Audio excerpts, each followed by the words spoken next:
Tapi kalau perkara-perkara baru yang tak bertentangan dengan syariat, tak disebut dengan bid'ah. Maka termasuk hari ini Bapak Ibu, kita punya buku hadis, kita punya buku tafsir, punya buku fikih, punya buku akidah, buku apa saja. Itu zaman Rasul nggak ada. Tapi ditulis dalam bentuk buku, dia tidak bertentangan dengan syariat. Dan bila kita tengok sejarah Maulid Nabi misalnya, itu yang membuat Maulid Nabi itu adalah orang alim dan dihadiri oleh orang alim. Nanti kalau Ustadz punya bacaan, ada namanya karangan Imam Asyuti, Husnul Maqsid fi Amalil Maulid. Itu saya punya buku bahasa Arabnya. Kalau ada yang punya teks itu atau bisa mencari PDF, Husnul Maqsid fi Amalil Maulid, dikarang oleh Imam Suyuti. Itu beliau mengemukakan argumen dari dalil syariah, sejarah, bentuk maulid. Sekarang coba kita tengok Ustaz. Assalamualaikum warahmatullahi wabarakatuh. Saya sedang berada di tanah luasnya 2 hektar. Jadi ceritanya yang punya tanah ini orang baik. Beliau melihat pesantren kita di Nurul Azhar 1. Dia lihat tanahnya dikelola dengan bagus, ada rumah guru, ada asramanya, ada tempat belajarnya, ada pendoponya, bagus sekali. Maka dengan berlapang hati beliau serahkan tanah ini 2 hektar. 2 hektar ya Ustaz? 2 hektar. Wakaf juga. Masjidnya udah ada. Tinggal lagi tanah kosong ini, itu yang ada pagar batas itu keliling. Kita mau membangun kelas. Kita mau 2024 di tanah ini sudah bisa dimulai anak-anak belajar. Menghafal Quran, fikih, akidah, akhlak, hadis, tafsir, semua ajaran Islam. Di samping itu, mereka juga belajar fisika, kimia, biologi, matematika, bahasa Inggris. Mari kita support pembangunan tanah wakaf, tidak ada ownernya, pemiliknya adalah umat. Nurul Azhar hanyalah bagian dari umat yang mengurus ini. Tanah ini diwakafkan, la yuhabu, tidak bisa dihibahkan, wala yurasu, tak bisa diwariskan, wala yuba'u, tidak bisa diperjualbelikan. Mari kita support pembangunan Nurul Azhar Kampus 2 dengan mentransfer donasi ke Bank Riau Kepri Syariah. Nomornya 82011 6-nya 5 kali 66666, atau BSI Bank Syariah Indonesia nomornya 147 6-nya 7 kali 666666 atas nama Yayasan Tabung Wakaf Umat. Jangan lupa sertakan kode transfer 01 di akhir nominal transfer. Konfirmasinya ke nomor ini 0852 6541 6060, admin yayasan. Sekali lagi 0852 6541 6060. Hadiahkan untuk almarhum ayah, almarhumah ibu. Anak-anak akan mengaji di sini, baca Quran, berzikir, belajar pagi, petang, siang, malam, mengalir pahalanya untuk kita semua insyaallah. Berkah selalu. Assalamualaikum warahmatullahi wabarakatuh. Rahim alhamdulillah alamin. Allahumma salli ala sayyidina Muhammadin. Sehat Ustaz dan Ustazah? Alhamdulillah. Jadi materi fikih, sekarang materi akidah. Kita membaca kitab Aqidatul Awam. Mudah-mudahan bisa kita selesaikan insyaallah. Alhamdulillah, sampai saat ini kajian halaqah bulanan berlanjut. Halaqah ketiga apa berapa Ustaz? Ketiga Ustaz? Ketiga. Mudah-mudahan sampai selesai insyaallah kita bisa istiqamah. Salat dan salam dari Rasulullah sallallahu alaihi wasallam. Mudah-mudahan di akhirat kita termasuk di antara orang yang patut untuk berkumpul dengan Nabi Muhammad sallallahu alaihi wasallam. Amin ya rabbal alamin. Baik, kita lanjutkan kajian kita.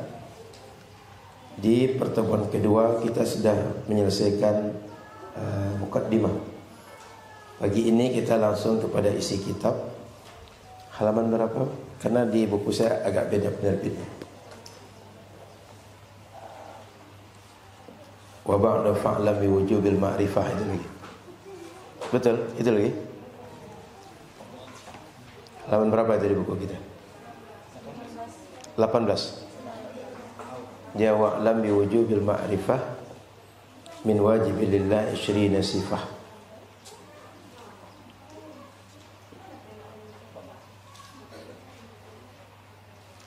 Dapat? Tengok Bang. 18. Apa bunyinya Pak?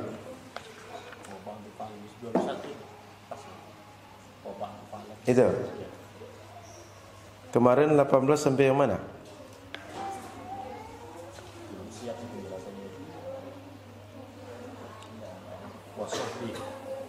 Wasahbihi itu lagi. Itu. Siap. Halaman 19, betul. Wal alif fi qawlihi wahada lil itlaq. Itu sudah? Belum. Terakhir khairu man qad wahada. Ya betul. Baik. Bismillahirrahmanirrahim. Kita buka halaman 19. Wal alif fi qawlihi wahada. Nah, di situ redaksi syairnya adalah wa alihi thumma salatu wassalama sarmada ala nabiyyi khairi man qawahada wa alihi wa sahbihi wa man tabi' sabila dinil haqqi ghairi mubtadi'.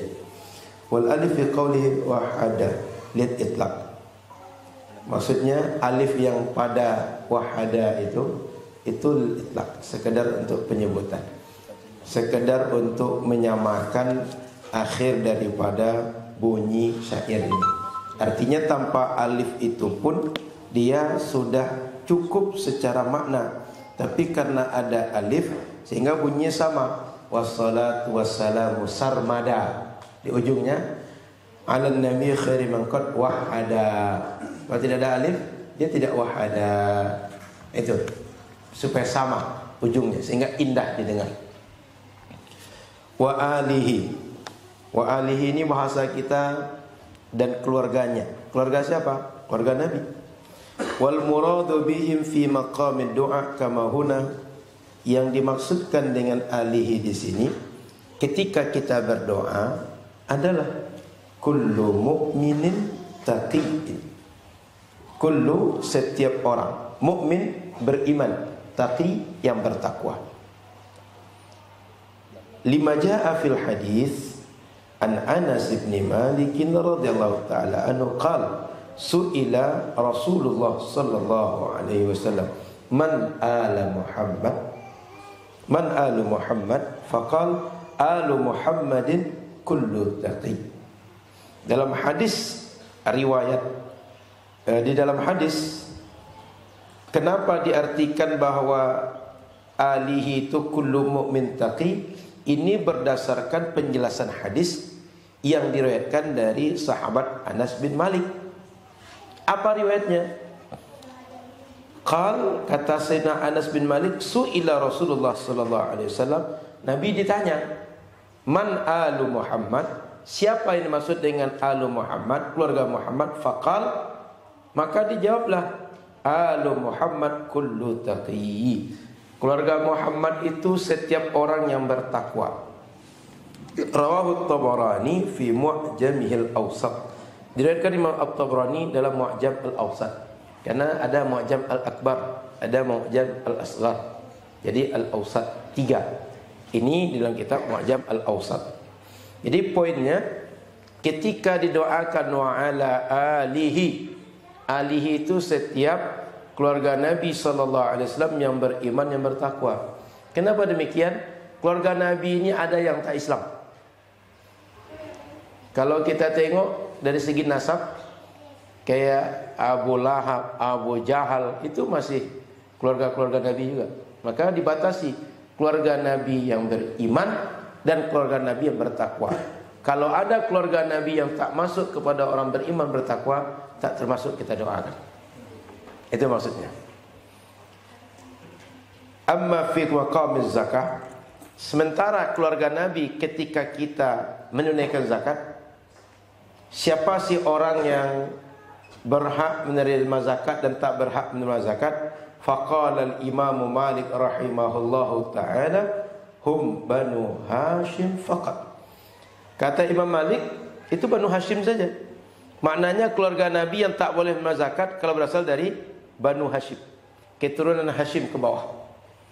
Wa qala al-Imam Syafi'i rahimahullahu taala, Banu Hashim wal Muttalib. Dua klan. Satu Banu Hashim, yang kedua Banu Muttalib.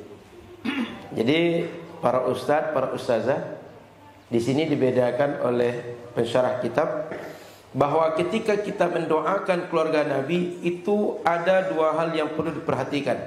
Satu, keluarga Nabi dalam berdoa. Yang kedua, keluarga Nabi ketika menunaikan zakat. Jadi keluarga Nabi dalam doa ini hanya orang mukmin.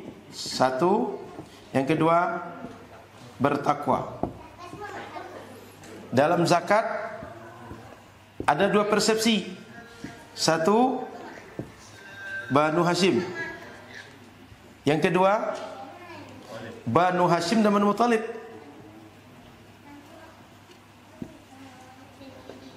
Dua klan.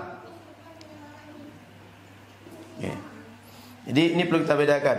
Dimaksud dengan keluarga Nabi dalam doa, setiap keluarga Nabi yang beriman dan bertakwa. Keluarga Nabi yang tak beriman, tak bertakwa, tak masuk dalam doa kita. Yang kedua, kalau kita bayar zakat, yang tak boleh menerima zakat Banu Hashim.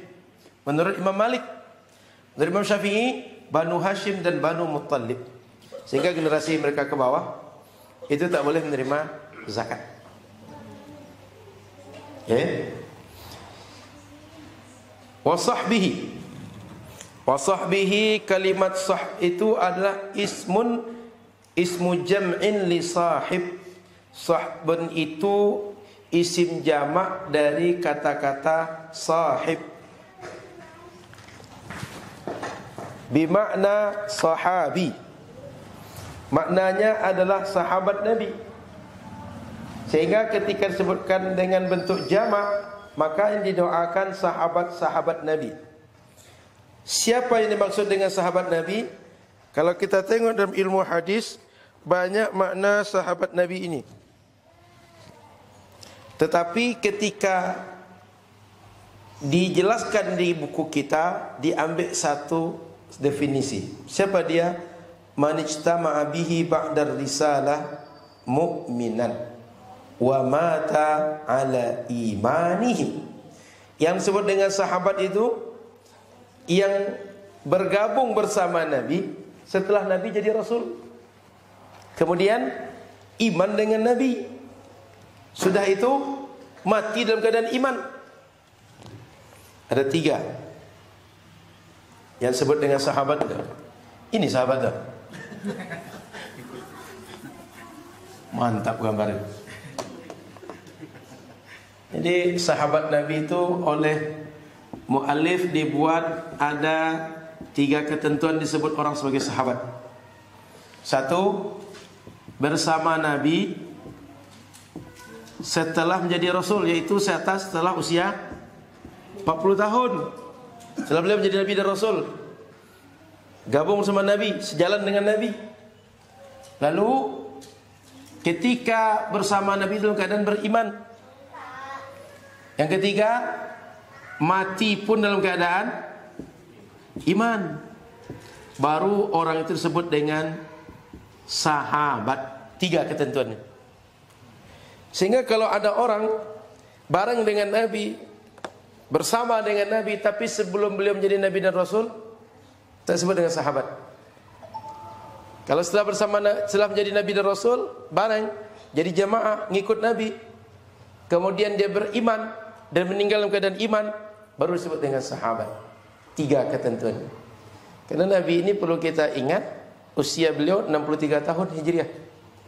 Sehingga ada fase sebelum menjadi Nabi dan Rasul, ada setelahnya. Yang dihitung sahabat kalau orang ini bersama Nabi dan Rasul, atau menggabungkan diri atau menyatakan loyal kepada Nabi dan Rasul, kepada Nabi Muhammad terkhusus, kalau usianya setelah Nabi menjadi Rasul, yaitu usia beliau setelah 40 tahun. Yang kedua, beriman dengan Nabi. Tak sekedar bareng dengan Nabi aja, tak sekedar loyal dengan Nabi aja, tapi iman dengan Nabi. Yang ketiga, meninggal pun dalam keadaan iman. Itu syarat sahabat. Kalau tidak terpenuhi satu di antara tiga, dia tak terhitung sebagai sahabat Nabi sallallahu alaihi wasallam. Maka kita tengok Abu Bakar, Umar, Utsman dan sahabat yang lain itu memenuhi kriteria 3 itu. Lanjut, ghairu mubtadi'. Ghairu mubtadi' itu bahasa kita tidak membuat bid'ah. Wal mubtadi' man kharaja 'anil haq. Mubtadi' itu orang yang keluar dari yang hak, dari yang benar. Wal haq kullu ma wafaqal kitab was sunnah wal ijma' wal qiyas. Sementara yang hak itu semua yang mengikuti, yang sepakat, yang sejalan dengan Al-Quran, dengan sunnah, dengan ijma', dengan qiyas. Nanti saya jelaskan, kita baca dulu. Wal bid'atu lughatan. Bid'ah secara bahasa makana mukhtari'an ala ghairi mithalin sabiqin. Apa saja yang muncul baru, yang dikreasikan, yang diciptakan tanpa ada contoh sebelumnya. Wa syar'an ma uhditha ala khilafi amri syari'. Apa saja yang dibuat baru bertentangan dengan syariat.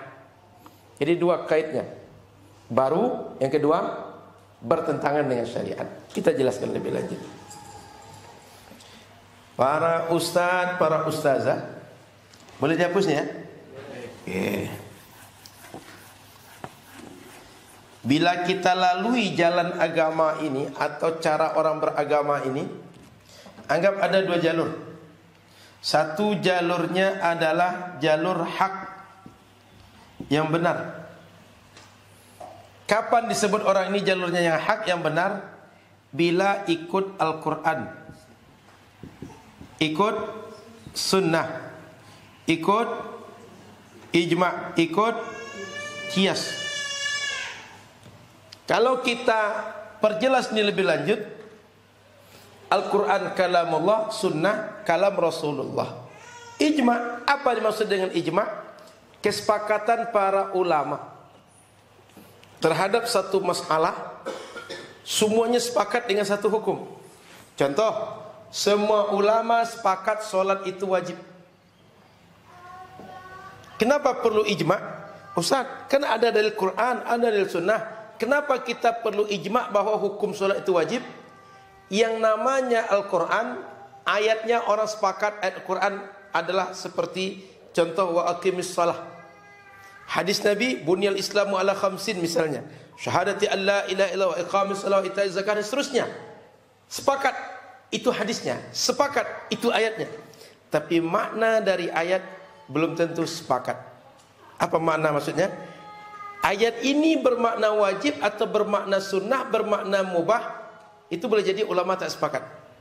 Maka bapak ibu, ustaz, ustazah perlu bedakan teks dan pemahaman teks, dua hal yang berbeda. Nas Al-Quran, nas hadis, dan pemahaman terhadap nas Al-Quran dan nas hadis, dua hal yang berbeda. Al-Quran, contoh ayat tadi, wa aqimis salah, dan tegakkanlah salat, kata Allah. Kata yang satu, hukum menegakkan salat dimaksud itu adalah sunnah. Kata yang satu, hukumnya adalah wajib. Tapi ketika semuanya sepakat hukum wajib, ini namanya terbentuk sebuah kesepakatan, terbentuk konsensus. Siapa? Ulama mujtahid, ulama yang punya kapasitas. Kesepakatan mereka itu kemudian dalam istilah usul fikih disebut dengan ijma'. Jadi kalau bapak ibu jumpa dalam kitab-kitab itu babut taharah atau kitabus shalah, ada dalil Al-Quran, dalil sunnah, kemudian ada ijma'. Kenapa ada ijma' itu? Untuk memastikan bahwa pemahaman dari dalil Quran dan sunnah itu sepakat ulama dengan satu pemahaman. Itu gunanya. Karena kalau tak ada ijma', nanti boleh saja orang berpahaman dengan ayat Quran, tapi maksudnya atau kesimpulan dia tak sama dengan ulama lain. Tapi ketika disebut dengan ijma', berarti sepakat. Kalau orang tidak sejalan dengan ijma', berarti dia menyelisih kebanyakan umat. Dan ijma' ini Bapak Ibu, ini sebuah indikasi pemahaman itu benar. Kenapa? La tajtami'u ummati 'ala dhalalah. Kata Nabi, umatku tak akan mungkin sepakat untuk sesat, salah, keluar dari jalur. Itu tak mungkin. Jangankan umat keseluruhan, kita nih, kalau ada di sini berbuat salah, yang lain pasti akan negur. Jangan gitu, malu kita. Jangan gitu, enggak pantas di sini. Kita di sini gitu Pak, apalagi umat yang banyak. Maka perdebatan ilmiah itu biasa. Untuk apa? Mencapai kepada kebenaran. Tapi kekeh atau ego merasa paling benar, itu yang baru masalah. Tapi berdiskusi, berdebat untuk mencapai kebenaran, itu positif. Jadi ada masalah. Tegang urat leher, buka banyak kitab, berdebat siang hari malam untuk mencapai kebenaran, niatnya baik, bagus. Ilmu itu keluar semua. Tapi kalau untuk ego, jangan. Saya lanjut. Ada ijma', kemudian ada qiyas. Qiyas ini masalahnya tak dijelaskan dalam Al-Quran, tak dijelaskan oleh sunnah, tapi dia muncul. Ya kayak sekarang lah orang nanya, Ustaz, gimana hukumnya kalau kita jual beli itu dengan sistem COD, dengan PO gitu, atau dengan kami berangkat ke sini pakai Maxim, pakai Gojek lah segala macam. Itu kan kita dengan orang itu belum akad, tapi dia sudah harus ke sini segala macam. Macam-macam lah berbagai bentuk akad hari ini. Itu tidak ada dulu akadnya. Maka gimana caranya? Coba dikiaskan, dianalogikan. Dulu apa sih bentuk akad yang mirip dengan ini? Apa sih penjelasan syariat yang sudah jelas tentang masalah ini? Dianalogikan, dilakukan. Mencoba menarik hukum terhadap masalah yang sudah dijelaskan kepada hukum yang belum dijelaskan, karena ada kesamaan ilat. Ilat itu delik hukum. Dasar dihukumkannya satu masalah dengan hukum wajib, dasar dihukumkan satu masalah dengan hukum sunnah. Di sini sama dengan di situ dasar hukumnya. Baru berlaku qiyas di situ. Jadi orang kalau mengikuti Quran, sunnah, ijma', qiyas, dia hak. Tapi kalau sudah menyelisihi, dia disebut dengan mubtadi', ahli bid'ah. Kenapa? Dia membuat-buat ajaran agama tanpa ada argumentasi agama, tanpa ada dalil agama, tanpa ada dasar agama. Maka silakan ustadz, ustazah tengok di situ. Bid'ah itu dibuat ada dua definisi. Satu, lughatan, etimologi. Apa maknanya katanya? Makana mukhtara'an ala ghairi mithalin sabiq. Apa saja yang dikreasikan, apa saja yang diinovasikan, apa saja yang dibuat, apa saja yang dimunculkan, tak ada contoh sebelumnya. Kalau setakat ini makna bid'ah, majlis kita ini majlis bid'ah juga. Tak pernah Rasul buat halaqah seperti ini. Pakai HP itu bid'ah. Buat pesantren macam ini bid'ah juga. Buat masjid seindah itu bid'ah juga. Kalau sekedar dibuat tanpa ada contoh sebelumnya, maka perlu dibatasi.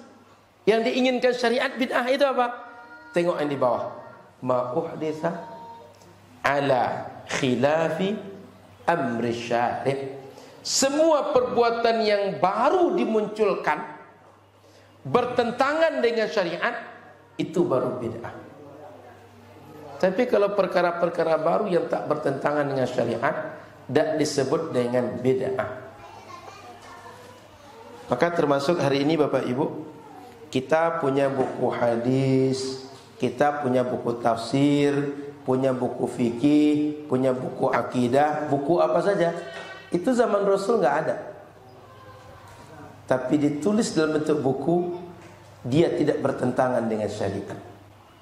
Hari ini ada ilmu namanya ilmu nahwu, ada ilmu saraf, ada ilmu tajwid, ada ilmu tauhid, berbagai nama ilmu. Di zaman Nabi nggak ada nama-nama ilmu itu. Dimunculkan hari ini untuk kita tahu, oh kalau nahwu berarti belajar gramatikal Arab. Kalau kita menyebut nama ilmu tajwid, berarti bagaimana cara meluruskan bacaan kita ketika baca Quran.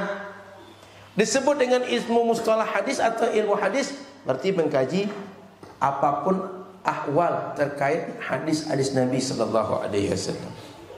Sehingga orang tahu spesifikasinya jelas.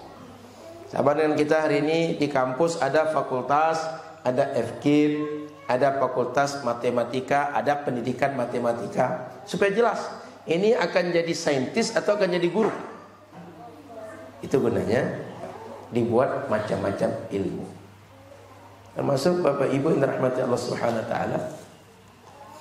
Kita pakaian dalam ibadah itu juga banyak yang tak ada contohnya dari Rasul. Ada yang pakai macam kita pakai ini, Rasul pakai dulu nih.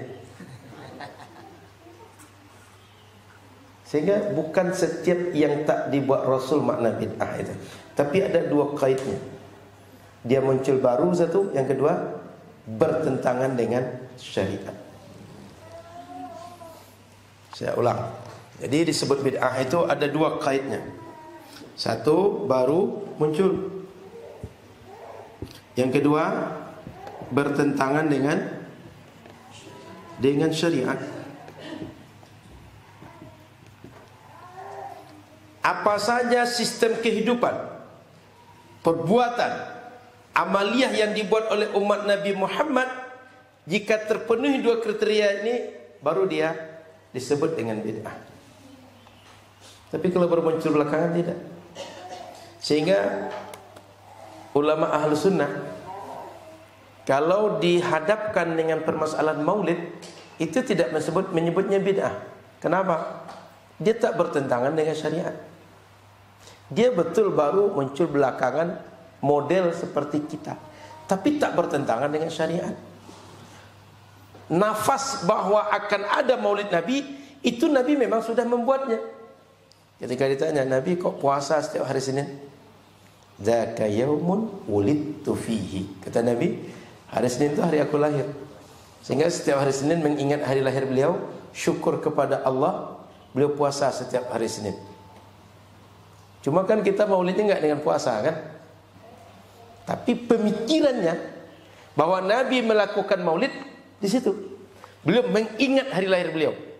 Beliau mensyukuri hari lahir beliau. Caranya puasa. Sudah itu Imam Ibnu Hajar Al-Asqalani ketika ada hadis Nabi, qadiman Nabi sallallahu alaihi wasallam al-Madinah wa syahida al-yahuda yasumu yauma Asyura. Waktu Nabi datang ke Madinah, waktu itu orang Yahudi puasa Asyura. Ditanya, kalian kok puasa Asyura? Puasa apa ini? Dasarnya apa? Sebabnya apa? Kata mereka, dzaka yaumun, hari Asyura itu najjallahu Musa wa aghraqa Fir'aun. Allah selamatkan Nabi Musa dan tenggelamkan Fir'aun. Fanasumuhu syukran lillah. Kami puasa di hari selamatnya Nabi Musa dan tenggelamnya atau celakanya Fir'aun sebagai bentuk kesyukuran kami kepada Allah. Maka kata Imam Ibnu Hajar, berdasarkan hadis ini, kan setiap 10 Muharram atau hari Asyura, mereka mengingat selamatnya Nabi Musa dengan cara mensyukuri. Syukurnya dalam bentuk puasa. Berdasarkan itu, kata Imam Ibnu Hajar, kita kalau pernah dapat nikmat pada hari tertentu, itu boleh mengingatnya setiap datang siklus waktu tersebut berulang-ulang. Bahasa kitanya memperingati atau ulang tahun atau bahasa-bahasa yang lainnya. Jadi kalau ada bapak-bapak, saya lahir tanggal 1 Syawal atau lahir katakan 18 Mei. Setiap 18 Mei menunjukkan rasa syukur kepada Allah terhadap nikmat yang diterima pada 18 Mei, diulang setiap tahun, itu boleh. Buktinya orang Yahudi puasa Asyura, Nabi setuju, sahabat pun disuruh puasa Asyura. Bahkan sebelum puasa Ramadan wajib, umat Islam ini wajib puasa Asyura dulu. Saya ulang, kita dulu wajib puasa Asyura sebelum datang puasa Ramadan. Sebelum diwajibkan puasa Ramadan kita wajib Asyura dulu Pak. Dari mana asalnya Asyura itu? Syukur terhadap selamatnya Nabi Musa. Maka sejak Nabi Musa selamat sampai Nabi datang ke Madinah, orang Yahudi setiap bulan Muharram 10 Muharram hari Asyura mereka puasa Asyura. Nabi melarang, Nabi memarahi? Tidak. Nabi justru suruh sahabat puasa juga. Sehingga sampai sekarang kita sunnah hukumnya puasa Asyura. Gitu Pak. Itu dasarnya maulid itu dari hadis Nabi. Nabi setiap Senin puasa. 2, Nabi menyuruh sahabat Asyura. Dasar Asyura mensyukuri Nabi Musa. Nah itu kalau kita tengok dalam Al-Quran banyak sebenarnya ayat yang menyuruh kita buat maulid itu. Wa dzakirhum bi ayyamillah. Surat Ibrahim ayat 5. Dan ingatkanlah mereka dengan hari-hari yang Allah istimewakan, dengan hari-hari yang Allah agungkan. Turun wahyu itu Bapak Ibu, itu dibanding kehadiran Nabi lebih agung kehadiran Nabi. Hijrah itu dibanding kehadiran Nabi lebih agung kehadiran Nabi. Jika hijrah disebut oleh Al-Quran, turun wahyu disebut oleh Al-Quran, perang Badar disebut oleh Al-Quran, berbagai peristiwa disebut oleh Al-Quran, peristiwa lahir Nabi lebih hebat, lebih dahsyat, lebih mulia, lebih besar anugerahnya dibanding semua yang disebut oleh Al-Quran itu. Maka mengingat, menyebut, mengingatkan orang, melakukan peringatan untuk itu disuruh oleh Al-Quran. Baik, sampai di sini kita diskusi. Silakan kalau ada pertanyaan dari beberapa penjelasan tadi. Silakan Pak. Yang masalah puasa Asyura itu, Siap. apakah pasti hari keselamatan Musa itu atau memang pasti di bulan itu tidak selamat, atau satu hari aja, atau dari tanggal 1 sampai 10? Jadi kalau berdasarkan sejarah, Nabi Musa itu selamatnya di 10 Muharram itu Pak, hari Asyura itu. Sehingga hari itu yang digunakan untuk puasa. Kan masalahnya kan puasanya bukan waktu selamat itu Pak, tahun depannya, tahun berikutnya. Kayak misalnya tahun ini selamat tahun berikutnya baru mulai puasa mengingat selamat yang terjadi tahun lalu gitu. Itu maksudnya Pak. Satu hari saja Asyura itu. Lalu kata Nabi, kita ini kan biasanya membuat amaliyah sama dengan orang Yahudi, orang Nasrani, tapi mereka ngejek mereka. Tuh tengok agama Muhammad, kerjanya ngikut terus. Maka oleh Nabi kemudian dibuat amaliyah yang caranya tak sama dengan orang Yahudi.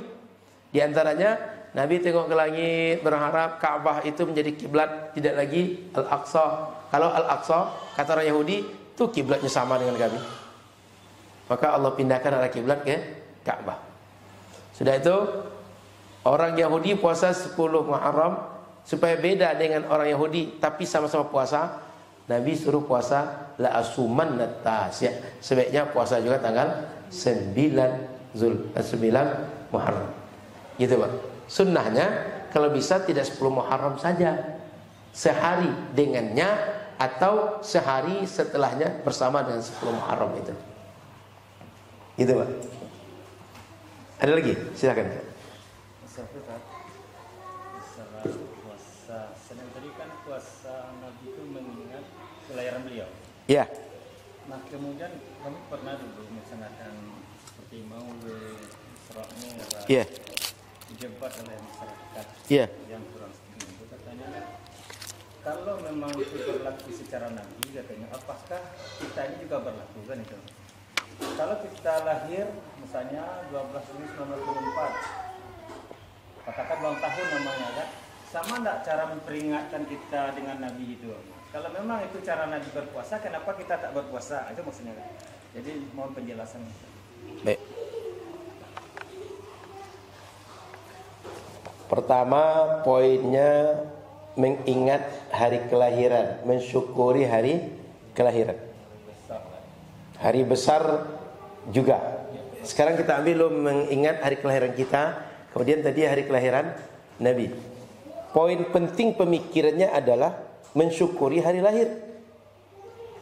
Mensyukuri hari lahir itu caranya dibuat beragam. Oleh Nabi dibuat dengan cara ibadah. Kenapa Nabi memilih ibadah berbentuk puasa? Puasa ini kalau kita tengok dalam banyak hadis, Ustaz mungkin banyak ceramah juga menyampaikan hadis ini. As-sawmu li wa ana ajzi bihi. Puasa itu untukku dan aku akan balasnya. Kemudian dalam hadis yang lain bahwa puasa itu adalah ibadah yang tingkat kesabaran yang tinggi. Sehingga puasa itu disebut juga dengan ibadah sabar. Ibadah saum, ibadah sabar. Sabar itu pahalanya innama yuwaffas sabiruna ajrahum bighairi hisab. Allah kasih pahala orang sabar itu dengan pahala yang tak terbatas. Makanya pahala puasa itu adalah pahala yang dia tak terhitung berapa banyaknya pahalanya. Sehingga Nabi pengen ketika mensyukur nikmat dengan amaliyah yang pahalanya tak terbatas.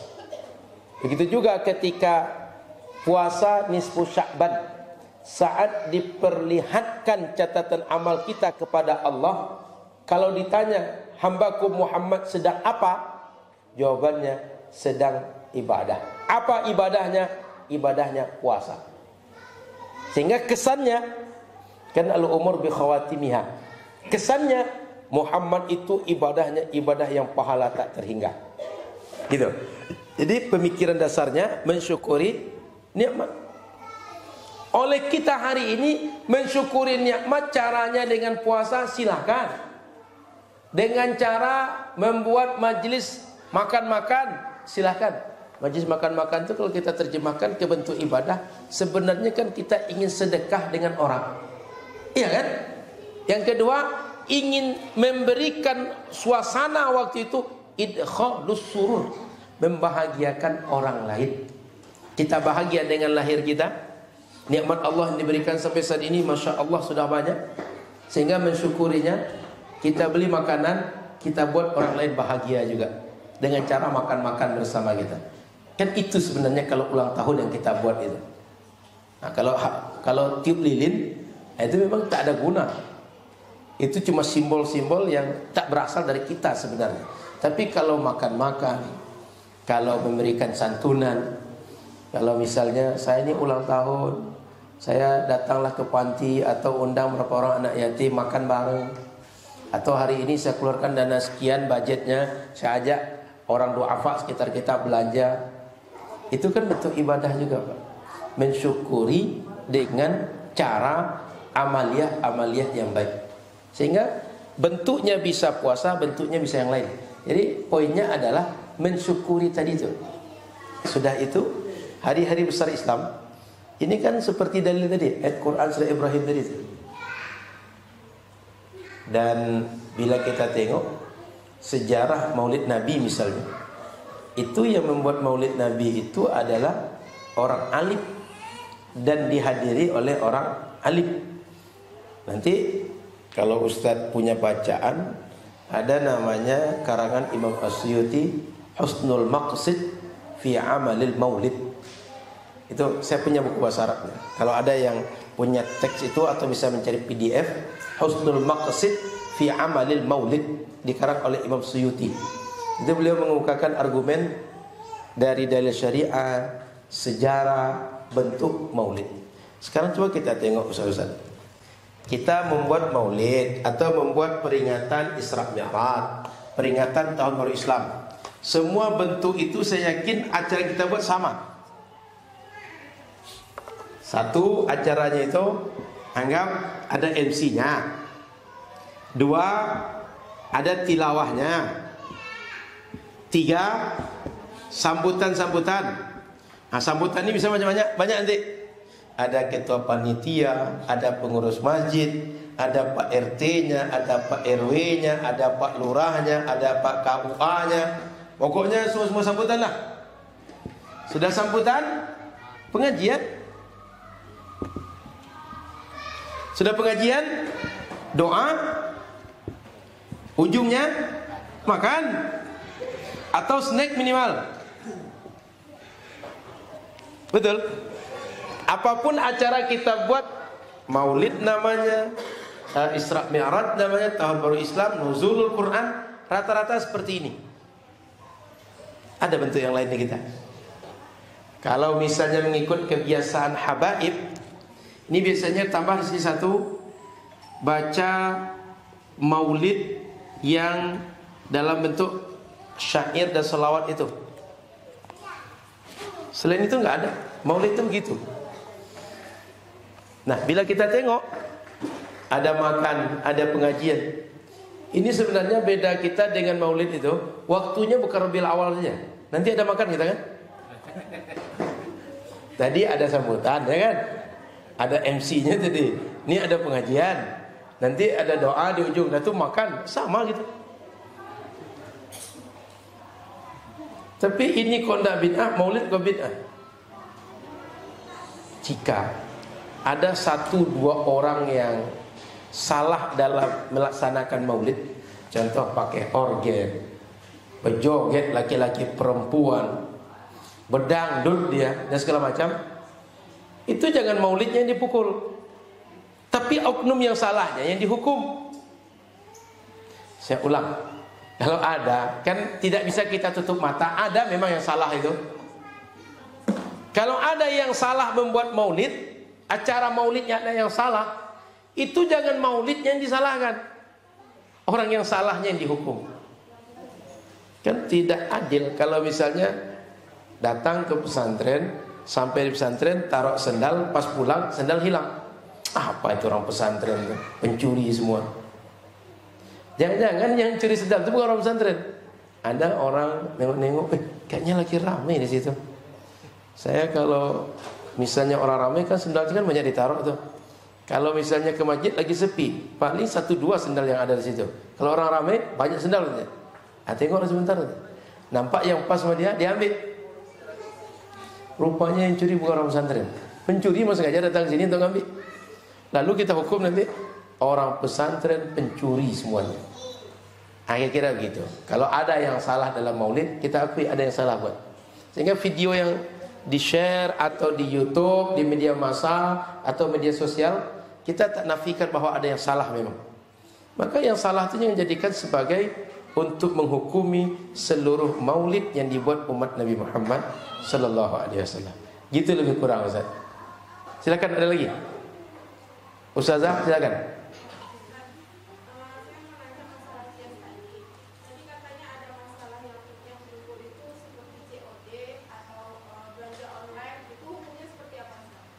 Oh baik. Biasa online. Jadi secara hukum fikih, maka kita kan tengok akadnya. Apa yang kita lakukan ketika COD itu?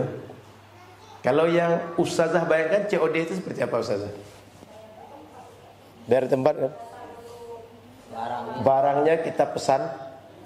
Ketika kita pesan belum bayar kan? Kita cuma pesan saja. Harga dah putus. Ya.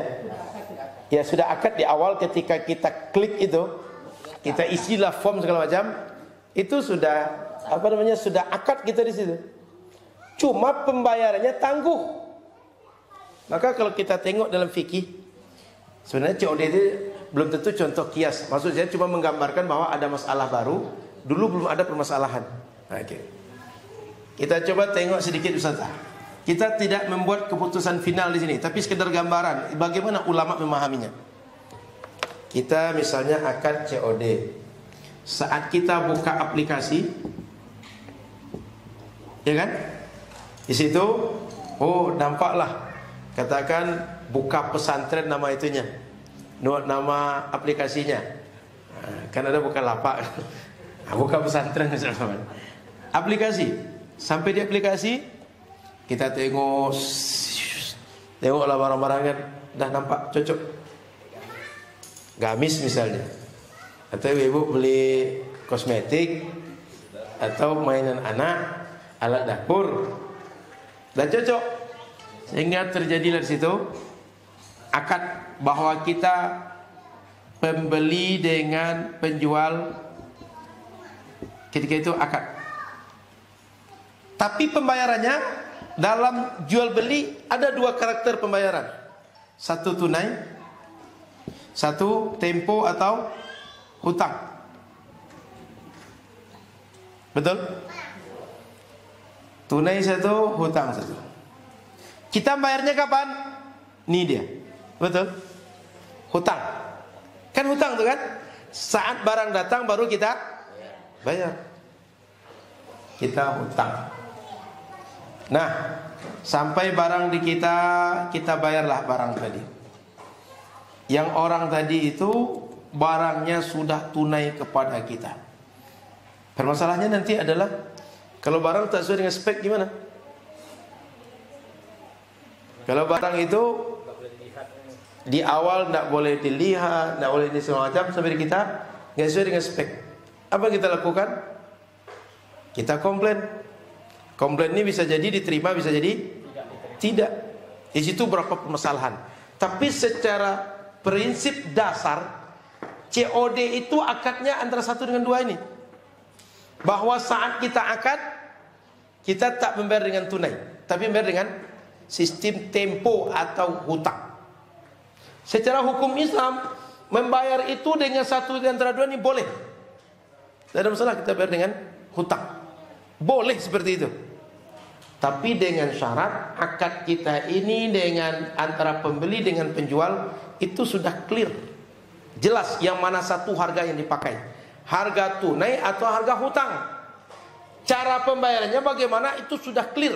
Itu boleh seperti itu. Sehingga COD ini kita balikkan seperti ini saja. Apakah cara pembayaran tunai atau tidak? Sehingga secara hukum Islam, secara fikih Islami, COD itu bisa diambil kepada hukum cara pembayaran hutang atau tunai. Dan kalau seandainya dua harga ini dibuat berbeda, itu boleh. Kalau harga tunai saya jual 10.000. Kalau COD 12.000. Itu boleh seperti itu. Kita kan ke aplikasi itu ibaratnya jadi orang ketiga aplikasinya. Iya. Nah, seperti yang saya bilang itu kan pas kita bayar tunai cash atau langsung transfer itu kan 10.000. Tapi ketika kita bayar COD ataupun kita bayar 34 itu ada penambahan harga yang tidak ditentukan oleh penjualnya Ustaz, dari aplikasinya saja ada. Seperti yang kalau kita tunai 10.000, kalau kita COD ataupun bayar di tempat itu 12.000. Yang 2.000-nya itu untuk si aplikasi itu, bukan penjual, itu gimana kita? Oke. Kan yang membayarkan ini Ustaz, kalau dalam pandangan saya kan begini.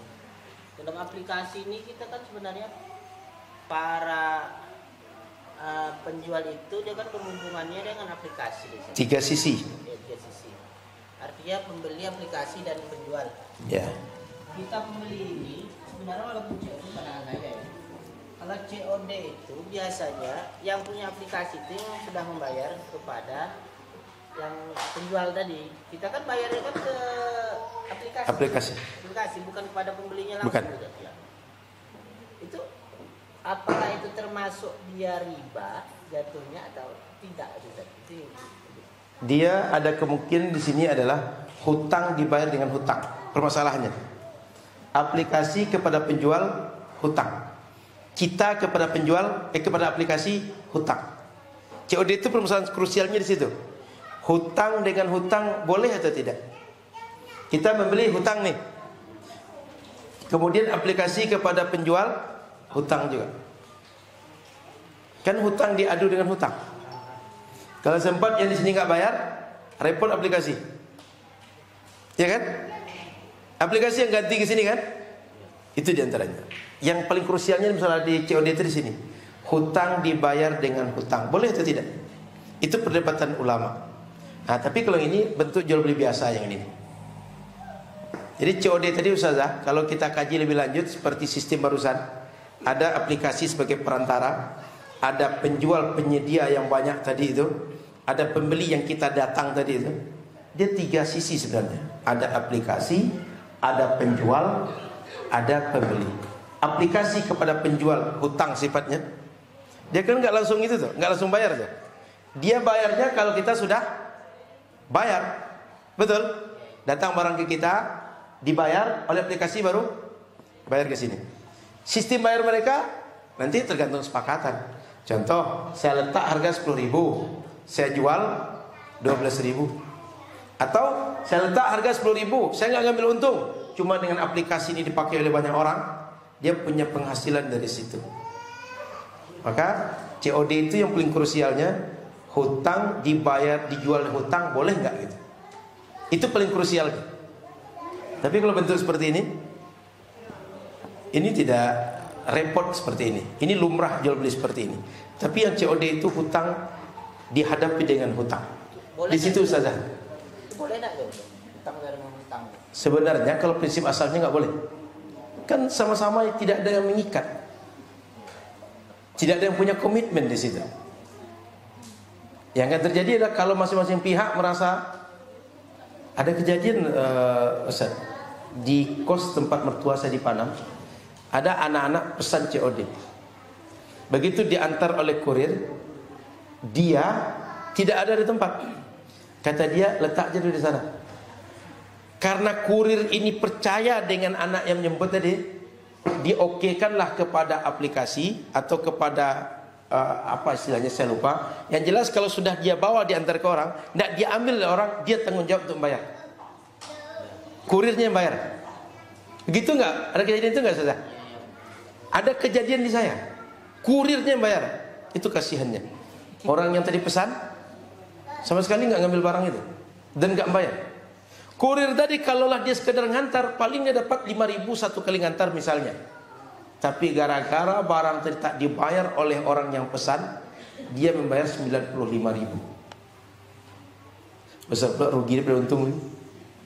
Berharap dapat 5.000, justru keluar 95.000. Ini kejadian baru sepekan lalu apa 2 pekan lalu. Itu diantara resiko yang terjadi dari COD ini. Karena hutang dengan hutang, orang bisa saja lari dari dia pesan tadi yang akan berimbas kepada pihak lain yang dirugikan.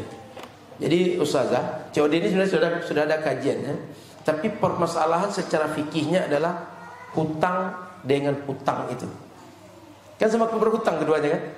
Itu yang paling krusialnya. Pendapat yang agak lemah dalam fikih sebenarnya itu membolehkan. Tapi pendapat yang jumhur ulama tak membolehkan itu. Tapi mau diapakan? Sistem hari ini sudah menjadi umum bagi masyarakat jual beli COD. Dan kasus-kasusnya mulai bermunculan. Di situ baru terasa resiko jual beli COD gitu. Ya meskipun tidak semuanya kejadian itu. Tapi kejadian 1-2 itu juga sangat memukul juga, terutama bagi para kurir. Gitu. Jadi itu saja. Yang paling krusialnya hutang dijual dengan hutang. Nah gitu. Jadi ada yang membolehkan, mayoritas ulama tak membolehkan itu. Makanya tetap ada fatwa yang membolehkan dan kita melakukan COD juga. Yang paling selamat sih tidak COD, yang paling selamat. Oke, silakan ada lagi. Silakan. Seumpamanya si ini dengan hal yang seperti itu ada penjual aplikasi, kemudian si pembeli, si aplikasi membayarkan langsung, tetapi kan seperti yang kita contohkan tadi, si aplikasi membayar kepada si penjual dengan harga 10.000. Kemudian kita sebagai konsumen yang memesan barang itu kepada aplikasi dengan harga 12.000, apakah boleh atau tidak? Itu boleh. Itu kan sama jual beli biasa. Kan memang setiap orang jual beli itu dia mengejar untung. Itu boleh. Tapi jika kedua harga dikasih tahu, konsumen tahu harga awal dia membeli 10.000, harga dia jual 12.000. Ini nama akadnya murabahah nanti. Saya belinya 10.000, tapi saya jual kamu 12.000. Itu jadi murabahah. Ada satu tingkat jual beli di atas itu. Halal itu, tidak termasuk riba di situ. Makanya nanti ada riba jual beli, ada riba hutang. Yang riba yang diharam itu riba hutang. Penambahan karena faktor hutang. Jadi gimana kalau sistemnya kredit? Tapi sudah ada akad. Misalnya saya beli sekian, harga 12.000, saya membeli kepada si penjual harga 12.000. Cuman sistem kita kepada konsumen itu kita mencicil dengan harga yang sudah disepakati. Kan ini tadi tuh tempo hutang nih. Jika sekedar ini lalu dibayar, apakah 10 kali bayar, 5 kali bayar, 3 kali bayar? Ini nggak riba kalau ini. Jika kita membayar polanya tidak tunai, tapi polanya tempo atau hutang, tapi harganya sudah disepakati di awal, itu boleh. Dicicilnya boleh jadi sekali bayar, 2 kali bayar, 3 kali bayar, sekali bayar, 10 kali bayar, tidak ada masalah. Kenapa Pak? Ini beda dengan kredit yang dalam arti hutang piutang. Ini kan murni jual beli. Tapi jual beli cara membayarnya nggak tunai. Kalau hutang piutang yang terjadi di kita, yang kredit yang maksud kita yang jadi riba itu memang hutang dikasih, bukan membeli barang.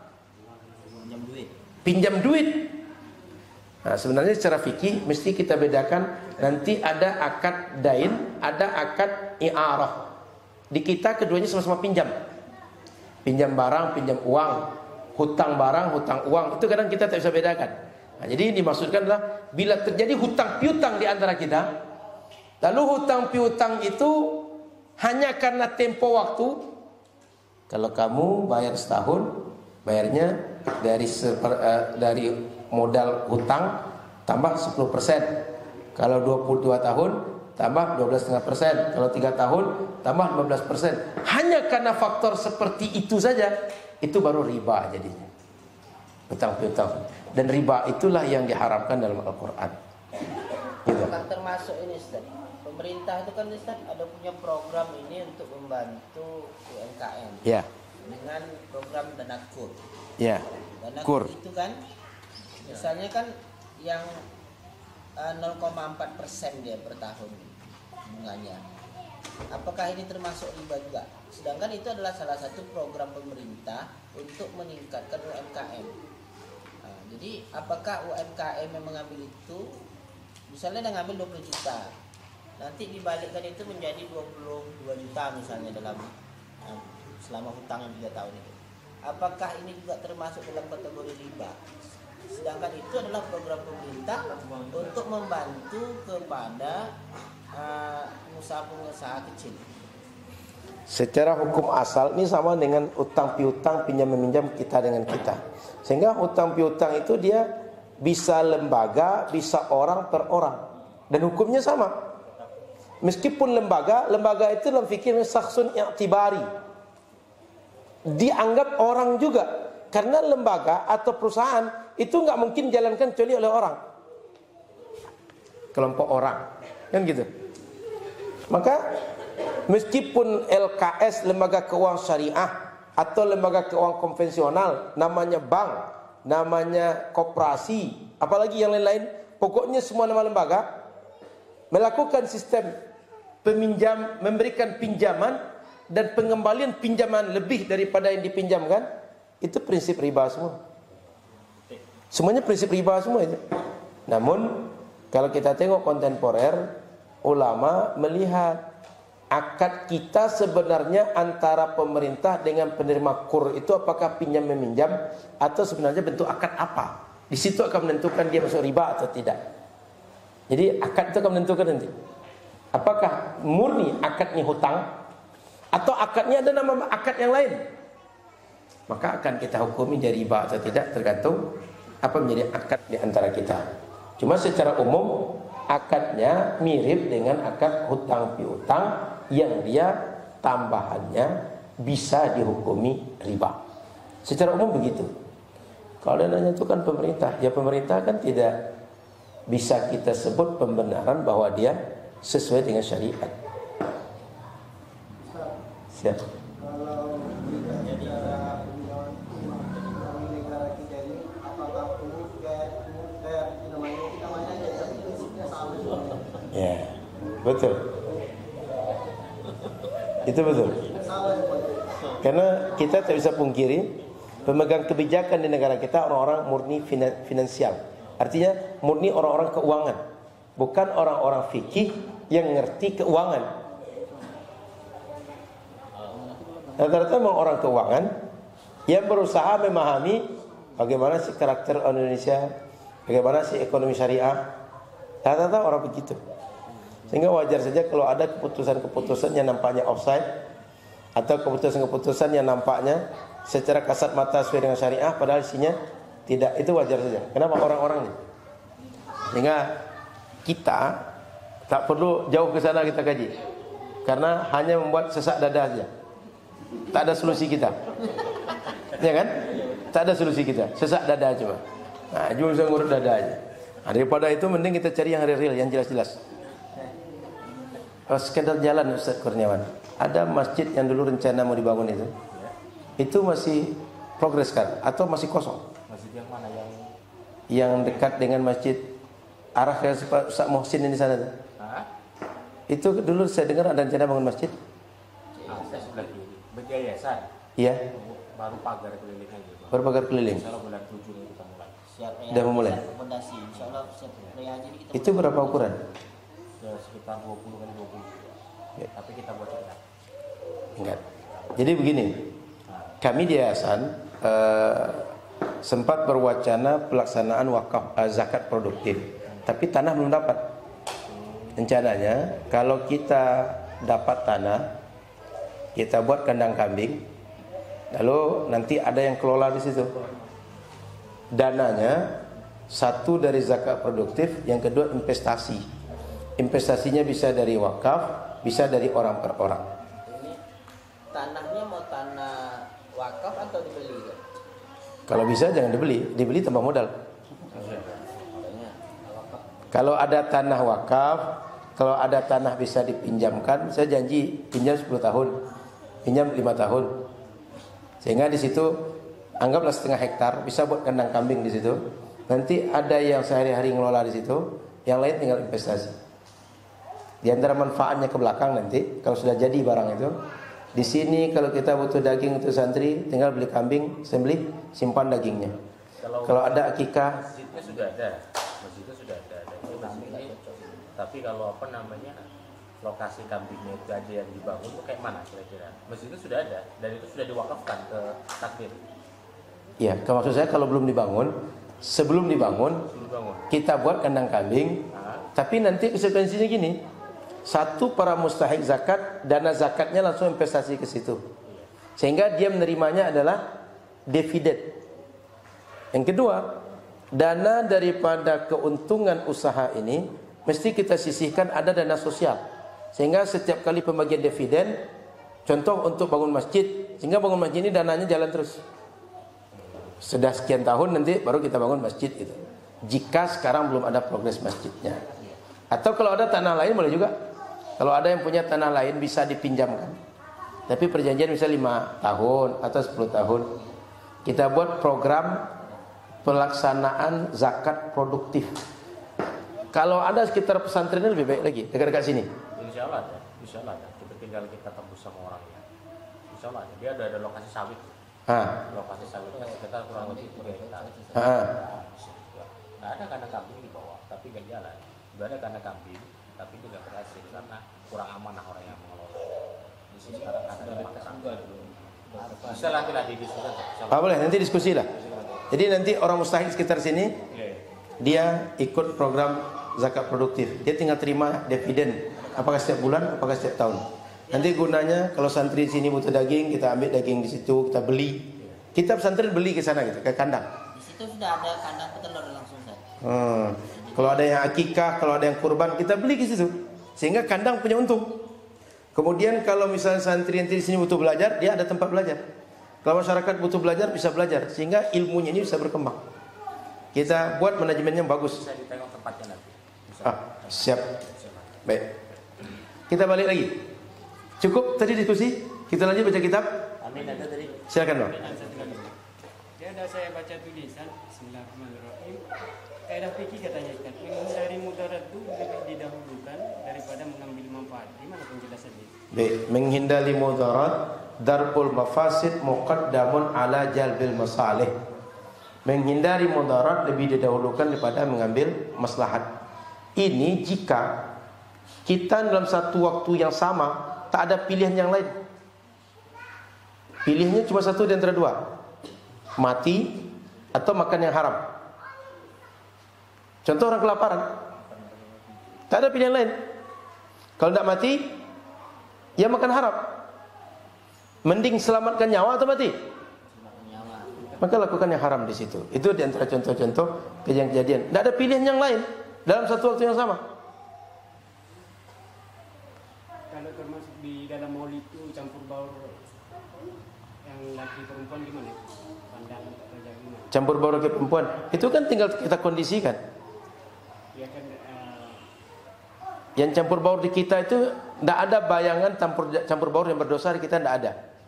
Rata-rata kita buat di masjid, dibuat di ruang serbaguna atau di mana, itu tempat laki-laki perempuan dipisah kalau di kita. Sangat jarang, bahkan aneh kalau orang itu duduk bercampur baur. maksudnya bukan bercampur baur begitu tadi. Maksudnya batasannya jadi terlalu. Ini ibu-ibu belakang kita depan laki-laki. Ya harusnya begini memang bentuknya. Tapi kalau kebanyakan di masjid kita kan ada yang berhadapan-hadapan gitu. Ngumpul jadi satu. Baik, jadi sebenarnya di kita kenapa tak boleh campur baur itu? Itu sebenarnya efeknya ditakutkan. Apa efek yang ditakutkan? Apa begitu tengok ada yang cantik di situ kan? Ini tak fokus mengaji. Sudah itu terbayang pula yang cantik tadi. Sehingga ketika sholat, di mana rumah yang cantik tadi itu ya? Itu sebenarnya mudarat itu. Yang bertanya bujangan pula itu. Jadi masalah di kita itu sebenarnya yang ikhtilat dilarang agama itu adalah ikhtilat yang membuat kita tidak bisa mengendalikan syahwat laki-laki dan perempuan kita. Makanya setiap perjumpaan laki-laki dan perempuan yang dia mungkin terjadi setelah itu perbuatan dosa setelah itu tidak dibolehkan oleh syariat. Baik, jangankan berpacaran berdua. Kalau ada laki-laki sholat di masjid, dia sendiri laki-laki, juga ada perempuan sendiri dia perempuan, berdua aja dia, itu tidak boleh untuk berjamaah. Memang awalnya berjamaah, tapi nanti, bagus suara abang deh. Katanya di belakang, ini adik ini kayak mana lah rupanya ya. Sehingga ketika sholat pun, itu tak khusyuk, apalagi setelah sholat. Itu saya sholat, adik tinggal di mana dek? Oh lah panjang cerita tu. Kata yang di belakang pun, iya pula ya. Abang ni rasa jumpa, di mana lah jumpa kita? Gitu. Oh, kalau dah panjang tu cerita, ada payah itu untuk diselesaikan. Makanya dalam fikih Islami, kalau ada satu orang laki-laki dengan satu orang perempuan solat di masjid, tidak boleh mereka berjamaah. Bahkan biar perempuan keluar dulu baru laki-laki masuk, atau sebaliknya. Supaya apa? Tidak berada di satu ruang yang sama, hanya berdua. Kenapa? Biasanya ketiganya setan. Itu solat jamaah Ustaz, bukan pacaran Ustaz. Apalagi pacaran? Cepat, motivasi suruh cepat nih. Biar cepat nikah. Amin. Baik, silakan. Ada lagi? Lanjut. Baik, jadi maka para ustaz, para ustazah perhatikan dua poin ini. Bahwa pertama dia perkara baru, yang kedua bertentangan dengan syariat, baru dia terpenuhi bid'ah. Maka oleh karena itu Imam Syafi'i membagi perkara baru itu ada dua, kata beliau. Satu yang sejalan dengan syariat, yang kedua tak sejalan dengan syariat. Maka yang sejalan dengan syariat itu tak tersebut dengan bid'ah. Yang tak sejalan dengan syariat baru bid'ah. Atau kalau dari segi bahasa baru disebut dengan bid'ah hasanah, bid'ah sayyi'ah. Sebenarnya bid'ah hasanah itu bukan bid'ah. Dia perkara yang dibolehkan oleh syariat. Dan bisa hukumnya setiap yang baru itu hukum 5. Jadi Bapak Ibu para ustaz, setiap perkara yang baru itu bisa hukumnya 5. Seperti pendapat Al-Imam Al-Iz bin Abdissalam. Contoh kita sekarang nih membuat daurah ini. Ini bisa hukumnya wajib, bisa hukumnya sunnah atau mandub, bisa hukumnya mubah, bisa hukumnya makruh, bisa hukumnya haram. Semua yang baru itu bisa berpotensi satu di antara 5 ini. Contoh yang haram, membuat perayaan tahun baru Masehi misalnya. Coba tengok perayaan tahun baru Masehi itu, apa yang dibuat orang? Rata-rata itu dosa aja. Mubazir, dosa, kemudian buang-buang waktu, rata-rata itu. Rata-rata maksiat. Baru belakangan muncul, dibuat majlis zikir, dibuat majlis ilmu, dibuat i'tikaf, dibuat mabit. Tapi kalau kita tengok secara umum itu, bakar kembang api, keluar anak muda, anak mudi, bakar jagung dan segala macam. Itu dosa rata-rata.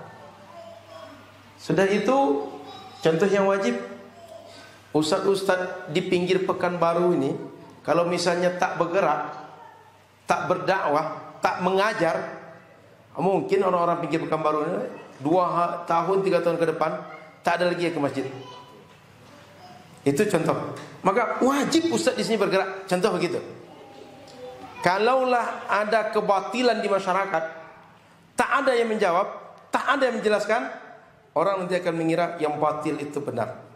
Maka ahli ilmu wajib tugas dia menjawab yang batil tadi, menjelaskan ini batil, yang benarnya begini. Sehingga masyarakat berpedoman pada yang benar, tidak menganggap yang batil itu adalah benar.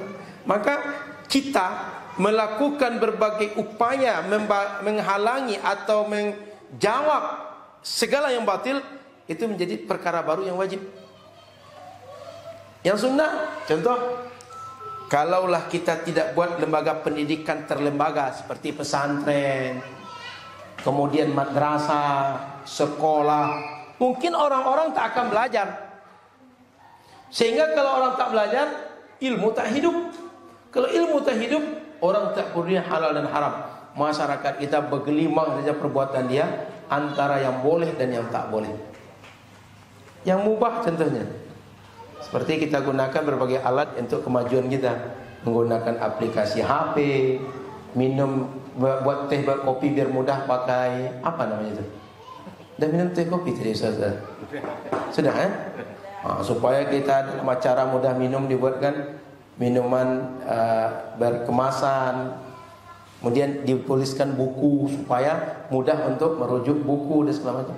Dibuatkan baju dengan berbagai model. Itu mubah. Ada yang haram. Yang haram contoh tadi, buat peringatan tahun baru tadi itu, buat Valentine Day. Apalagi yang haram itu, Halloween kemarin itu. Apa Halloween itu? Hari-hari hantu. Apa istilahnya? Iya, hari-hari hantu kan? Di kita itu heran.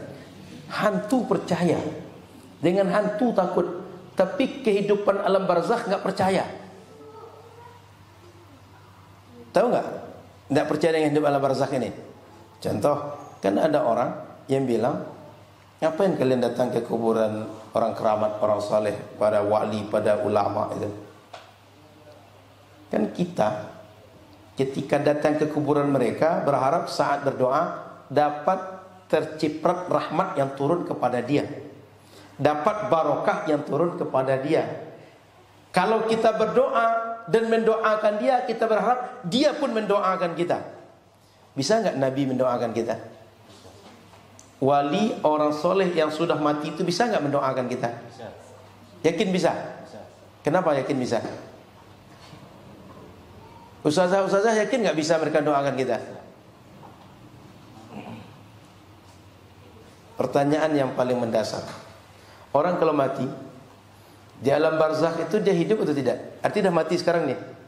Di alam barzakh itu dia hidup atau tidak? Sepakat hidup? Hidup. Tapi hidupnya nggak sama seperti hidup kita sekarang. Kita makan, kita minum, kita belajar macam ini, interaksi sosial itu memang nggak ada. Tapi orang yang di alam barzakh beragama atau tidak, dia tetap hidup dengan kehidupan alam barzakh. Apalagi Nabi. Dalam Al-Quran itu kan ada ayat yang jelas, wala taqulu liman yuqtalu fi sabilillahi. Al-Quran jelaskan gitu. Jangan bilang orang yang jihad itu, yang syahid itu, dia mati. Tapi mereka ahya. Jelas Al-Quran menjelaskannya, dia hidup. Bahkan yurzakun, mereka dikasih rizki oleh Allah. Masa orang syahid hidup, Nabi nggak hidup? Ngerti?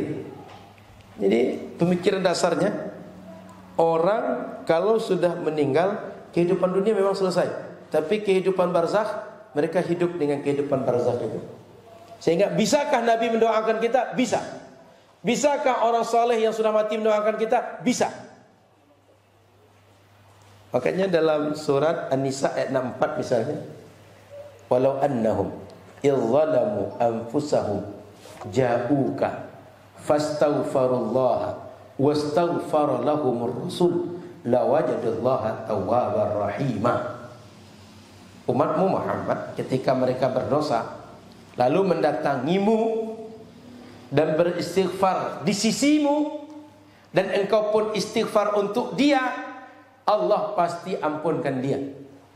3 syaratnya. Datang kepada Nabi, beristighfar atau mohon ampun kepada Allah di hadapan Nabi. Yang ketiga, Nabi pun mohonkan ampun untuk dia, Allah pasti ampunkan dia. 3 syaratnya. Pertanyaannya, kalau Nabi sekarang kan sudah meninggal, gimana caranya datang kepada Nabi itu? Ke kuburan Nabi. Gimana cara datang Nabi? Ke kuburan Nabi. Ayat Quran itu berlaku semasa Nabi hidup atau sampai akhir zaman? Sampai akhir zaman. Maka kalau ja'uka mendatangi engkau, Nabi hidup datang langsung, Nabi meninggal datang ke kubur Nabi. Kalau selawat nggak datangi Nabi namanya itu, ya kan? Ya namanya mendatangi Nabi, datang ke beliau. Kalau beliau meninggal, kuburannya. Sudah itu, di kubur Nabi kita istighfar kepada Allah, minta ampun kepada Allah.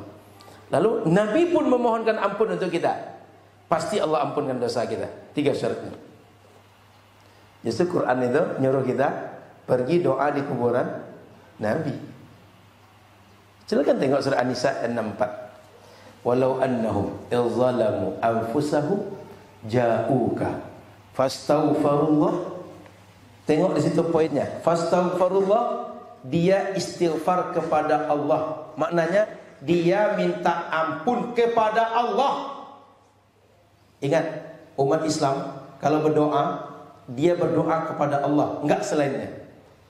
Mau berdoa di kuburan, mau doa, mau masuk toilet, keluar toilet, masuk masjid, keluar masjid, mau makan, setelah makan, doanya kepada Allah, enggak ada kepada yang lain. Ketika mereka berdoa kepada Allah di kuburan Nabi, Nabi pun mendoakan dia, Allah pasti ampunkan dia. Gitu. Jadi Al-Quran yang mengatakan bahwa Nabi pun bisa mendoakan kita. Wastaghfara lahumur rasul. Kan ada sin dan ta pada tamar kalimat ghafara, untuk menunjukkan lit talab, bahwa kita minta kepada Allah, ampuni kami ya Allah, ampuni saya ya Allah. Yakin Ustaz-Ustazah bahwa orang saleh, Nabi, ulama bisa mendoakan di dalam kuburnya? Harus yakin. Karena kehidupan alam barzakh itu pasti, tidak boleh diingkari itu. Cuma kehidupannya tak sama seperti kita sekarang. Yang masalahnya, kalau kita menghukumi, kalau kita mencoba mengukur hidup di alam barzakh seperti hidup saat ini, ya tidak akan begitu. Paham? Ya, silakan. Yang dikatakan para ustaz sebagian, bahwa kalau kita mintakan sesuatu kita ngomongkan kepada orang yang di kuburan itu untuk mendoakan kita, dia nggak bisa lagi sesuatu apa. Itu yang menjadi salahnya itu di situ. Pertanyaannya Pak, kita misalnya minta, wahai Nabi tolong doakan kami, wahai Nabi mintakan kepada Allah, kok dia tak bisa? Doa ini Pak, orang yang seperti Nabi tadi kan dia hidup kan, kok tidak bisa dia mendoakan kita? Dan kalau ada orang memastikan tak bisa, pertanyaannya kenapa dia tak bisa? Kalau ada orang bilang tidak bisa, orang seperti Nabi, seperti wali ini tidak bisa mendoakan kita, pertanyaan kok tidak bisa? Bukankah dia hidup di alam barzakh? Kalau dia hidup berarti dia bisa mendoakan. Bahkan nabi-nabi itu Pak, di dalam alam arwah mereka itu mereka sholat Pak. Buktinya saat Nabi Mi'raj, kan Nabi dan Rasul semuanya kumpul dengan Nabi kan, sholat dengan Nabi kan. Sholatnya bisa, macam doakan cuma tak bisa, gitu Pak. Jadi kalau ada orang bilang dia tak bisa, pertanyaannya kok tidak bisa? Dan kenapa Anda yakin dia tak bisa? Pernah bercakap dengan orang mati itu? Pernah tahu keadaan real orang mati itu? Enggak kan? Tapi secara dalil nas, orang mati itu dia hidup, tapi hidupnya alam barzakh. Cuma kan kita, karena orang hidup itu dunianya sama dengan kita, dia berdoa itu tahu kita, maka kita katakan dia bisa. Orang mati itu karena dimensinya tak sama dengan kita, tak tahu kita, dia berdoa untuk kita, maka kita bilang dia tak bisa mendoakan kita. Padahal realnya bisa kok. Masa orang hidup tak bisa? Solatnya bisa mereka, apalagi cuma sekedar mendoakan. Masih ingat kan kisah Mi'raj Nabi? Solat di Masjid Al-Aqsa kan? Kok bisa? Solat bisa tapi solat tak bisa? Nalarnya perlu dikritisi. Gitu Pak. Makanya kalau kita tengok lebih lanjut Pak, semua yang mengabulkan doa itu Allah. Sepakat? Mau doa dengan tawasul atau tidak, yang mengabulkan Allah. Mau tawasul dengan orang hidup, tawasul dengan orang mati, yang mengabulkan Allah. Kudrah dan iradah Allah mutlak, semuanya berlaku. Kalau kita menganggap hanya doa tawasul dengan orang hidup yang makbul, dengan orang mati tidak makbul, pertanyaannya kenapa orang mati tak bisa, orang hidup bisa? Bukankah kudrah Allah berlaku untuk semua? Bukankah dia bisa mengabulkan doa dengan tawasul dengan orang hidup dan tawasul dengan orang yang mati? Jangan-jangan kita salah dalam akidah nih Pak, menganggap bahwa hanya orang yang hidup berlaku kudrah Allah di situ, dengan orang mati tak berlaku. Berarti kudrah Allah tidak mutlak, tidak untuk semuanya. Gitu saja. Kan kita tinggal tanya, kok bisa orang mati dia tak bisa mendoakan kita? Kan tinggal tanya balik ke dia. Biar dia gelagapan juga menjawab. Biar dia bingung juga menjawab. Kan pasti bingung jawab nanti. Kan dia bilang orang mati tak bisa mendoakan kita kan? Kita tawasul dengan dia tak bisa mendoakan kita. Tinggal tanya, kenapa orang mati tak bisa? Bukankah dia hidup dalam barzakh? Kenapa Pak? Syirik itu kan kita ketika meminta pada selain Allah. Kita kan meminta pasti kepada Allah. Kan enggak meminta kepada Nabi dan minta kepada wali kan? Kita minta kepada Allah. Dan dengan tawasul berharap orang yang kita tawasulkan itu juga meminta untuk kita. Kan mintanya sama kepada Allah kan?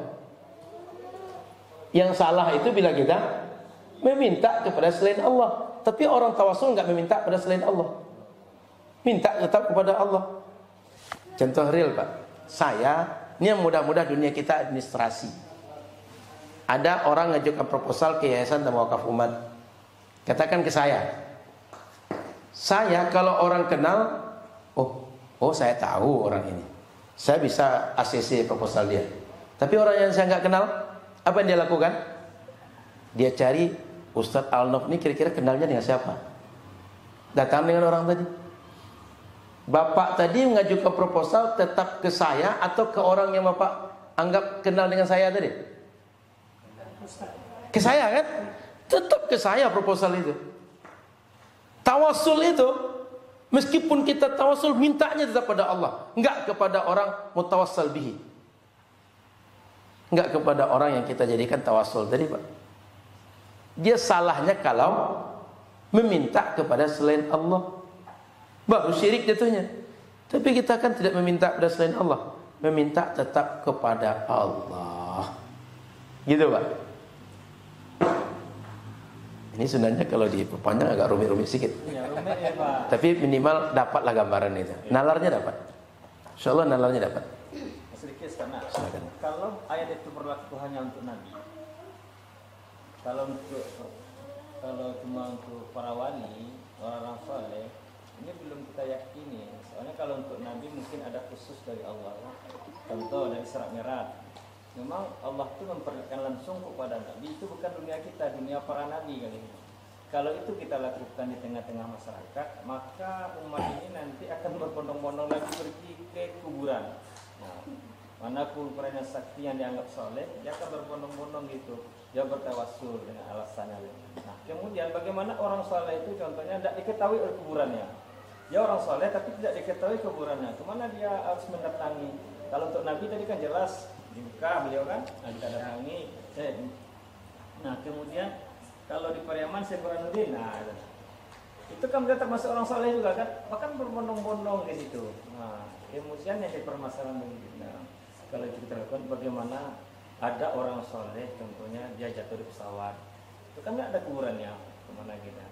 Jadi kalau misalnya mungkin begini, kita yakin adanya alam ruh, nah kita alam dunia. Kalau kita juga ingin bertawassul, mungkin tidak semuanya kita harus pergi ke tempat, mungkin dengan melalui alam ruh tadi saja, dengan membayangkan, menggambarkan, karena alam ruh dengan alam dunia memang sudah terpisah. Kalau begitu bisa tidak kita lakukan bertawassul tadi? Itu segera itu Pak. Baik, jadi kita kalau bisa dalam rangka preventif agar orang tidak syirik, sama seperti kasih garam untuk buat gulai. Gimana Bu? Kalau garam itu kurang di gulai, tidak enak Bu. Kalau lebih garamnya, lebih tidak enak lagi. Iya Bu. Enak mana? Kurang garam daripada lebih garam Bu? Enak kurang garam. Upaya preventif itu gitu Ustaz. Artinya boleh kita menghindari masyarakat dari perbuatan salah, kita berikan langkah preventif, tapi jangan sampai offside. Itu maksudnya. Jadi agar orang tak buat syirik, agar orang tak nama-nama ke kuburan, akhirnya orang menganggap kuburan itu segala-galanya, kita buat preventif boleh, tapi jangan sampai bahwa bolehnya tadi kita selewengkan. Oh itu haram, itu syirik, itu tak sesuai dengan syariat. Jangan sampai ke situ. Jika ada orang salah, kasih tahu yang salah itu agar dia tidak salah. Jika ada orang melenceng, kasih tahu buat dia melenceng. Ada orang tak tahu, kasih tahu biar dia tahu mana yang patut dibuat. Lalu kalau misalnya ada orang saleh kuburannya tidak dikenal, ya berarti orang tak datang ke situ Ustaz. Makanya dari dulu itu kenapa kuburan-kuburan ada kubah? Di antaranya itu Ustaz. Apa tujuannya? Agar orang mengenal bahwa ini kuburan orang yang diistimewakan. Istimewa kenapa? Ada dikenal karena salehnya, dikenal karena ahli ibadahnya, dikenal karena ahli ilmunya, dikenal karena kewaliannya. Itu dibuat dulu kubah-kubah itu tujuannya. Kenapa tujuan itu dibuat? Satu, memuliakan dia yang lebih dibanding yang lain secara kedudukan di hadapan Allah. Kan jelas inna akramakum indallahi atqakum. Yang kedua, orang saleh, wali, orang yang dicintai Allah, dia jangankan di akhirat, di kubur dia itu dapat rahmat lebih dibanding yang lain, dapat barokah lebih dibanding yang lain. Jangankan tempat jasadnya ada, bidzikris salihin tatanazzalur rahmat. Hanya menyebut nama orang saleh, Allah turunkan rahmat bagi orang menyebut nama orang saleh itu. Apalagi tempat jasad dia berada, itu rahmat Allah lebih dibanding tempat lain. Sehingga kata para ulama, kenapa orang sampai berdoa di dekat kuburan orang saleh itu? Di antaranya karena tempat itu banyak rahmat, banyak barakah. Ketika tempat itu diberi rahmat, kita yang berada di tempat itu kecipratan rahmat. Ketika tempat itu ada barakah, kita berada di tempat itu kecipratan dapat barakah. Sehingga kalau kita berdoa di saat diberikan rahmat, saat diberikan barakah, doa kita makbul. Itu cara berfikirnya. Jadi saya ulang, menyebut nama orang saleh, Allah turunkan rahmat. Tempat adanya orang saleh itu lebih pantas untuk turunnya rahmat. Makanya orang kenapa dia sampai berdoa di kuburan Nabi, di kuburan orang saleh, di kuburan wali? Karena rahmat di tempat itu tak sama dengan rahmat di tempat yang lain. Karena barokah di tempat itu tak sama di tempat yang lain. Kenapa rahmat dan barokah itu turun? Kecintaan Allah kepada dia, sebab dia hamba yang memang hidupnya untuk taat kepada Allah. Itu dasar berpikirnya. Sehingga kalau kita takut masyarakat syirik, tinggal kita ajari mereka. Kalau kita khawatir masyarakat akan menjadikan itu segala-galanya, tinggal kita ajarkan. Karena perlu kita tahu, berdoa itu tidak harus dengan bertawassul. Bertawassul itu satu di antara cara berdoa. Gitu. Poinnya di situ. Kemudian berdoa di kuburan orang saleh atau di tempat yang ada rahmat, di tempat mustajab, itu satu di antara cara berdoa. Artinya berdoa tidak di tempat itu juga bisa. Kan kalau kita haji, pergi umroh, itu kan banyak sekali tempat yang mustajab, tempat yang doa kita makbul. Berdoa di tempat itu bagus, tidak di tempat itu juga bisa berdoa. Maka kita berdoa di rumah kita, berdoa di masjid kita, berdoa tempat lain juga boleh. Tapi pemahamannya jangan buat kita offside bahwa tidak ada itu ziarah kubur, tidak boleh mendatangi kuburan orang-orang alim, orang-orang soleh. Jangan sampai ke situ. Itu. Kita ibarat tadi, kalau baju kotor, jangan baju dibuang. Kotornya dibersihkan, bajunya tetap dijaga. Gitu. Permasalahan kan itu. Siap. Orang yang berada di situ dia akan menaikkan tingkat level lebih tinggi lagi. Contoh, ketika murid Nabi, ya bagaimana, karena kita tahu bahwa Nabi itu adalah hidup, wali-wali itu adalah hidup, orang-orang soleh itu adalah hidup. Ketika dia melakukan murid Nabi, dia dengan caranya, bahkan ada dengan ya salawatan, seolah-olah Nabi itu datang. Kenapa? Beliau kan hidup. Nah, jadi ketika kita, kok bisa beliau datang sama kita? Contoh, Habaib, saya kan cucunya, wajar datang sama saya, selalu kan begitu. Nah, termasuk di tempat-tempat kampung dulu ada juga gitu, orang-orang ulama kampung, saudara kampung kan ketika murid Nabi itu dengan cara seperti itu dia menghadirkan kedatangan beliau ketika kita ya marhaban ya Ramadan itu selawatan itu pakai baca-baca, membaca bakar-bakar. Jadi menghadirkan orang itu. Nah, jadi karena kita meyakini dia hidup, dia bisa kita panggil. Kenapa dia bisa datang kalau kita manggil? Karena saya keponakannya. Nanti kalau itu pemikiran kita nanti sampai kita tingkatkan seolah ke situ nanti pemikiran kita. Bagaimana keadaan itu nanti, Ustaz? Ada yang perlu kita tahu bahwa Nabi itu memang di dalam hadis ceritakan, pertama ada hadis bahwa para nabi itu mereka falamma qubidu, setelah ruh mereka dicabut oleh Allah, ruddat ilaihim arwahuhum, dibalikkan ruh mereka kepada mereka. Itu satu poinnya. Poin kedua, dalam hadis Nabi sallallahu alaihi wasallam bahwa ma min ahadin yusallimu alayya illa raddallahu alayya ruhi hatta arudda alaihi salam. Kata Nabi, tak ada seorang yang bersalam kepada saya kecuali saat orang bersalam tadi Allah kembalikan ruh saya kepada saya, lalu saya jawab salamnya. Itu dasarnya sebenarnya kenapa orang yang berselawat itu meyakini Nabi hadir. Kenapa? Sebab Nabi itu ketika orang bersalam kepada dia, Allah berikan kepada Nabi kesempatan menjawab salam orang tadi. Makanya dalam banyak riwayat di kuburan Nabi itu pernah ada orang bersalam pada Nabi, didengarnya Nabi menjawab salam dia. Dasarnya di situ.